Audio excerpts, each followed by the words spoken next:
ভালোবাসলে কি সব কিছু ভালো লাগে, নাকি ভালো লাগা থেকে ভালোবাসার সৃষ্টি হয়? তো হ্যালো বন্ধুরা, আমি সায়ন রয়েছি আপনাদের সাথে মোটিভেশন বাংলা চ্যানেলে। সবাইকে অসংখ্য অসংখ্য ধন্যবাদ যারা যারা আমার চ্যানেলের সাথে যুক্ত হয়েছেন এবং আমার প্রতিদিনের কথাগুলো শুনছেন। আজকের টপিক, ভালোবাসলে কি সব কিছু ভালো লাগে, নাকি ভালো লাগা থেকে ভালোবাসার সৃষ্টি হয়? ভালো লাগা, দ্যাট মিনস লাইকিং। কারোর সঙ্গে থাকতে ভালো লাগে, সে জরুরি নয় কিন্তু আরামদায়ক। হ্যাঁ, বলতে পারেন যে তার প্রতি আকর্ষণ রয়েছে, তার প্রতি সম্মান রয়েছে, কমন ইন্টারেস্ট রয়েছে, শখ মিলে যায়। এগুলো ভালো লাগার মূল উপাদান। এটা লাইট ওয়েট, দ্রুত জন্মে, দ্রুত আবার বদলেও যায়। এটা হচ্ছে ভালো লাগা। আর ভালোবাসা, যেটাকে আমরা বলি লাভ, গভীর আবেগ, প্রতিশ্রুতি, অন্যের ভালোর জন্য ত্যাগ করতে ইচ্ছা, তাই না? সেটা প্রেমিক বা প্রেমিকা, পরিবার বা বন্ধুত্বে বা সবাইয়ের সাথেই কিন্তু হতে পারে।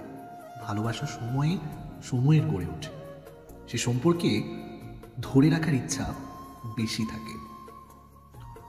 আচ্ছা, আপনার মনে কি কখনো প্রশ্ন এসেছে যে কোনটা আগে আসে, ভালোবাসা নাকি ভালো লাগা? হ্যাঁ, অনেক ক্ষেত্রে ভালো লাগা থেকেই ভালোবাসা গড়ে ওঠে, কিন্তু সব সময় নয়। বাস্তবে আবার দৃষ্টিকোণ থেকে তিনটি পথ আমি এখানে আলোচনা করতে পারি।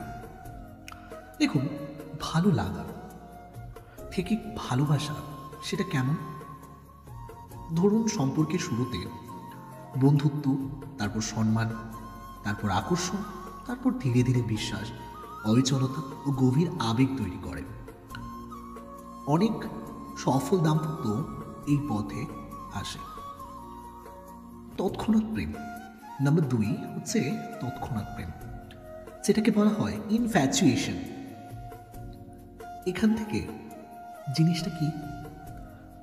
ধরুন, প্রথমে খুব তীব্র আকর্ষণ বা চাহিদা রয়েছে, কিন্তু সেটার ভেতর দর্শন, জ্ঞাত বা কমিটমেন্ট না থাকায় সেটা প্রেমে পরিণত আবার নাও হতে পারে, যেটাকে আমরা বলছি ইনফ্যাচুয়েশন বা তৎক্ষণাৎ প্রেম।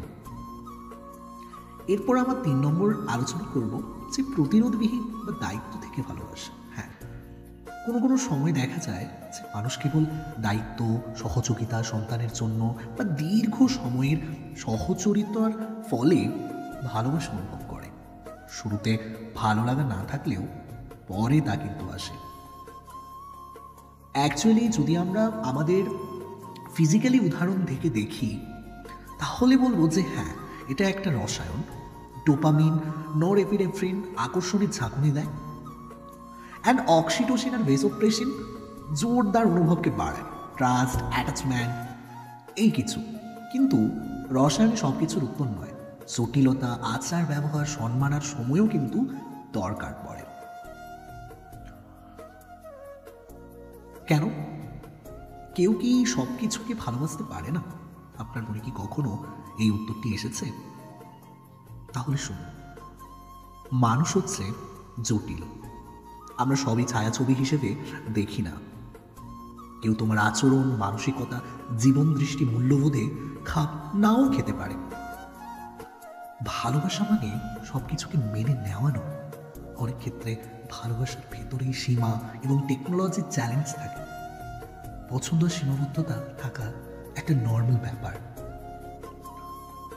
বাস্তবে সব কিছু ভালো লাগে এই কথা বলাটা একটা রোম্যান্টিক মিথ। আমরা একটা নস্টালজিক পরিবেশের সামনে দাঁড়িয়ে অনেক কিছু কথা বলতে পারি, just that means nostalgic myth.